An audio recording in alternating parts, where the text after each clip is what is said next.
Guys, myself Astha Patel. Today I am going to teach you about the direct and indirect methods of nutritional assessment. So today first we will see about the direct method of nutritional assessment, and then after we will go to the indirect method of nutritional assessment. So in our previous videos we have dealt with the anthropometric assessment and the clinical assessment.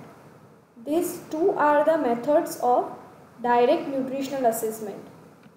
Today we will see about the rest of two methods of direct nutritional assessment.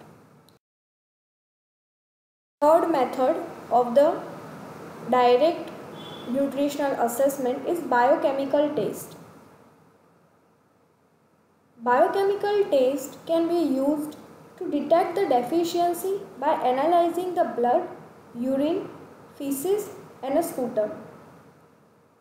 So by doing the examination of blood, urine, feces and sputum, we can able to know about or to detect the various kind of deficiency. Here we have given the example of blood test. Example is estimation of hemoglobin in the blood to detect the iron deficiency. So if any person come with the symptoms of anemia, so by doing the clinical assessment you can come to know by their color of skin, mucous membrane, eye color, nails and all. So by visualizing that you can able to know. But if you want to do the biochemical test, you are going for a blood investigations. So in a blood test you are estimating the amount of hemoglobin in the blood. So the patient come with the anemia having the less Hb in his or her blood. So by doing the biochemical test, specifically the blood test, we can able to know about the iron deficiency anemia in the patient. Advantages of biochemical method. It is useful in detecting early changes in a body metabolism and nutrition before the appearance of overt clinical sign. So this is a very useful test and we can able to do this biochemical test in a very early stage of disease. So if the disease is starting, at that time if we perform this biochemical test, we are able to diagnose the disease before any clinical signs arise. It is a precise and accurate. It is a very clear result we are getting from the biochemical test, and whatever results we are getting, that is a very accurate.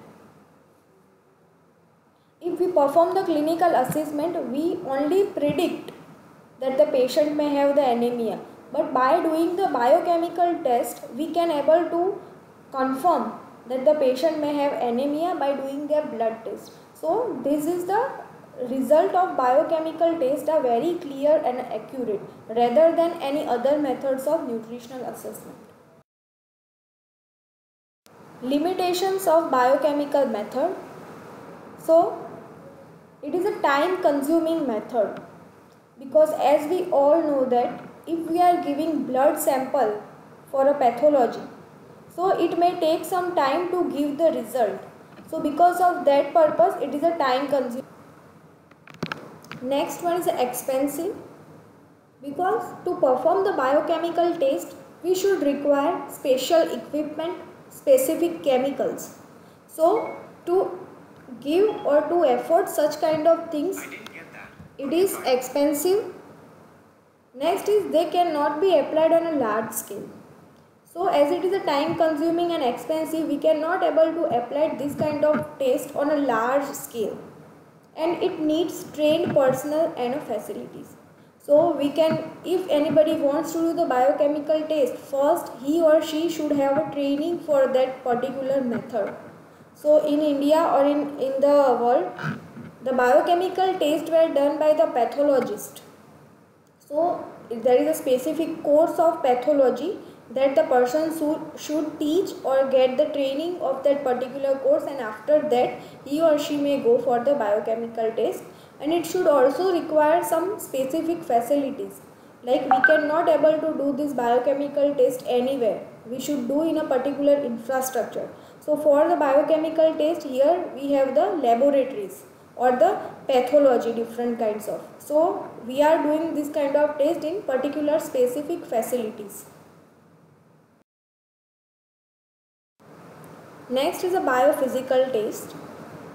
The biophysical methods are used to assess the alteration in a functions associates with the inadequate nutrition. So these biophysical tests are assessing the functions of various organs. So if any person suffering from vitamin A deficiency, so that is a inadequate nutrition, vitamin A deficiency, it is a inadequate nutrition. So because of that, what are the functional changes occur in the body? So definitely there will be a leads to the night blindness because of deficiency of vitamin A. So that is altered the function of eyes. So we are using these biophysical methods to know about the alteration or changes occur in the functions of different organ because of inadequate nutrition. Here they have given the examples like dark adaptation test is used to evaluate the ability to see in the dim light. So here we are performing the dark adaptation test. In that we are advising or we are telling the person to be in a dark room and there are a light vision we are giving. So how much the person is able to see in a dim light, that we are checking. So by to check the ability to see in a dim light, we are able to find out the alteration or changes occur in the functions of eye. So this is a biophysical test. The fourth and last one, dietary evaluation method. This is a type of direct method of nutritional assessment. This is the last method of direct nutritional assessment. Dietary evaluations are helpful in studying the quality and quantity of food consumed by the families and the communities. So we are doing these evaluatory methods to identifying or to assessing the quality and quantity taken by the families and a community. There are several methods are involved in dietary evaluation, such as food inventory method, 24-hour recall method, diet history, food diary, and observed food consumption. We will see one by one. First one is a food diary. The name suggests diary, that means whatever food we are eating, we are making the documentation of that food. So this is a basic concept of food diary. Whatever food we are consuming on a daily basis, we are making the records of that particular food. Food intake like types and amounts should be recorded by the subject at the time of consumption. So how much type of different food the person has eaten, or in how much amount, how much quantity the person has taken the food, that should be recorded in a one diary at the time of food consumption. The length of the collection period ranges between 1 to 7 days. So we are using this diary for 1 to 7 days only, not more than that. It is reliable but difficult to maintain, because on a daily basis we have to record what we have eaten. Suppose we can take example, in a breakfast what the different kind of foods we have taken and in how much amount, that we have to record. In a lunch what we have taken, that we should record. In a dinner what we have taken. In between the 2 meals time whatever food we have taken, that all should be recorded. So we are not able to maintain for a longer period of time, because it seems to be like boring to us to record each and everything. So it should be limited to 1 to 7 days only. We cannot able to continue this for a longer period of time. Next one is a food inventory method. This method is usually employed in institutions where homogeneous group of people take their meal in a common kitchen. So food inventory method, that means food storage method. So this method is applied in a large institution. We are not applying this food inventory methods in our home This method is only applied to the large institutions where homogeneous group of people are living and taking their common meals. So here they have given the examples like hostels and orphanage. So hostel and orphanage are the place where the homogeneous group are residing. Suppose in a hostels all the students having the same age groups are residing. Orphanage also having the children's. So these are applicable to the homogeneous group in a big institution. In this method, the amount of foodstuff issued to the kitchen as per the issue register is taken into the consideration. Next is a 24-hour recall. Recall, that means remembering the whatever we have food taken in a last 24 hours. A trained interviewer asks the subject to recall all the food and drink which is taken in a previous 24 hours. So this method is only conducted by the trained interviewer. In that the interviewer may ask a question to the subject, to the person, that what food or drink he or she has taken in a last previous 24 hours. This method is quick, easy and depends on a short-term memory, but may not be truly representative of person's usual intake. So this is a very quick method. By asking 2 or 3 questions we can come to know about the food pattern of person. It is a easy method, but it depends on a short-term memory. If the person's memory is good, then we should apply this method, but this method is not applicable for the old age people. Above 80 years of people, we are not applying this method, or the patient suffering from the dementia or Alzheimer disease or any kind of mental disease. We are not applying this method to those kind of people because they does not have any good memory power. This method is only based on short-term memory. So those who are having the memory problem, we are not applying this method to those kind of people. Next is a diet history. This method is useful for obtaining qualitative details of diet. The name history suggesting we are gathering the data, we are gathering qualitative data about the diet from the person. The procedure includes assessment of the frequency of consumptions, different foods, daily or a number of times in a week or a fortnight or an occasionally. So in this procedure we are gathering the data about the frequency of consumption, how many times the person is eating.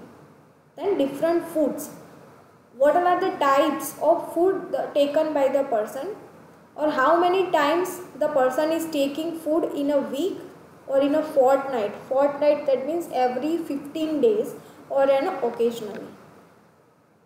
This method is used to study meal pattern, dietary habits, food preferences and avoidance during the sickness. So we are using this method to identifying or to study what are the meal pattern of the individual or family, what are the dietary habits of their, what are the food preferences, what kind of food the person may like or dislikes, and avoidance of food during the sickness. Next one is observed food consumption method. It is the most unused method in a clinical practice, but it is recommended for a research purpose. So for a clinical assessment, for a clinical practice, we are not following observed food consumption method. We are using this method just for a research purpose. The meal eaten by an individual is weighed and content was exactly calculated. So whatever food taken by an individual, it should be weighed before eating and it should be calculated with the standard criteria. This method characterized by a higher degree of accuracy. Because we are using this method for a research purpose, we should keep a higher degree of accuracy. The small mistake cannot be taken in this method.